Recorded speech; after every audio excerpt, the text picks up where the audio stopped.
imagine every point in space carrying a tiny invisible arrow.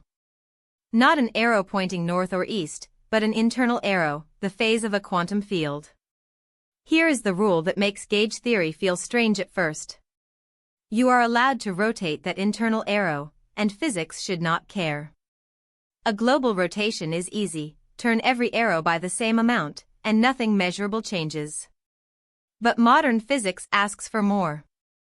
What if each point chooses its own rotation? Nearby arrows now use different private rulers. If you take an ordinary derivative, it accidentally compares values using mismatched rulers, so the equations change.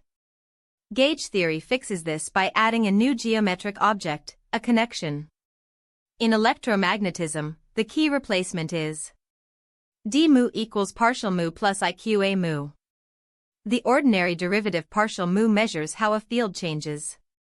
The extra term, a mu, tells you how to translate the internal ruler as you move. It is like a moving instruction sheet for comparing phases fairly. Now the force appears from a loop. Carry an internal arrow around a tiny square. If it comes back rotated, the connection has curvature. For the simplest gauge group, U1, that curvature is F mu nu equals partial mu a nu minus partial nu a mu. Those components are the electric and magnetic fields in disguise. So a gauge field is not just an added force painted onto space. It is the price of demanding local symmetry, the freedom to choose internal rulers independently at every point. The miracle is that this bookkeeping becomes physical. Curvature stores energy, pushes charged particles, and gives one of the deepest organizing principles in modern physics.